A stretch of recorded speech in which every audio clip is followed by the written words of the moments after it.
ഇത് കണ്ടോ? ഇതെവിടെ കിട്ടി? ഇതാ നാഗവല്ലിയുടെ ചിലങ്ക. അതായത് 150 പരം വർഷങ്ങൾ പഴക്കമുള്ള ചിലങ്ക. എന്നാ തെറ്റി, ഇതാ ചിലങ്കയല്ല.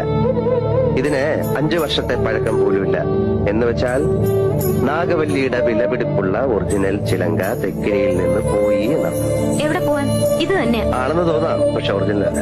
ചുമ്മാ ഇരി സണ്ണി. പുരാവസ്തു ഗവേഷണം എന്നും പറഞ്ഞ് ഞാനും കുറച്ചു വർഷം ഉറക്കം അടച്ചതാ. ഇത് അത് തന്നെയാ. ഗംഗയ്ക്കൊരു ചുക്കും അറിയില്ല. ഇത് നാഗവല്ലിയുടെ ചിലങ്കയല്ല. അതെ അതെ അതെ. അല്ലെങ്കിലോ? ആണെങ്കിലോ? അല്ലാന്ന്. അതേന്ന്. എന്നാര് പറഞ്ഞു? ഞാൻ പറയുന്നു. ഞാൻ ഇതൊക്കെ കുറെ പഠിച്ചിട്ട് തന്നെ. അങ്ങേപ്പുറത്ത് പോയി പഠിച്ചിട്ടാ ഞാൻ പറയുന്നത് ഇത് നാഗവല്ലിയുടെ ചിലങ്കയല്ല. ചുമ്മാ കിടന്ന് തർക്കിക്കാതെ. ആരാ തർക്കിച്ച്? ഞാനാണോ? പിന്നെ ഞാനാണോ? ഞാൻ 1000 നമ്മളെ വ്യക്തമായി തെളിയിക്കാം. ഇത് നാഗവല്ലിയുടെ ചിലങ്കയല്ല. ഗംഗയ്ക്ക് ഒരു കുന്തം അറിയില്ല. എനിക്കോ? എനിക്കോ? എനിക്കോ? വേണ്ട വേണ്ട വേണ്ട വേണ്ട. നമ്മൾ തമ്മിൽ കിടന്ന് തർക്കിച്ച കാര്യമില്ല. പോ.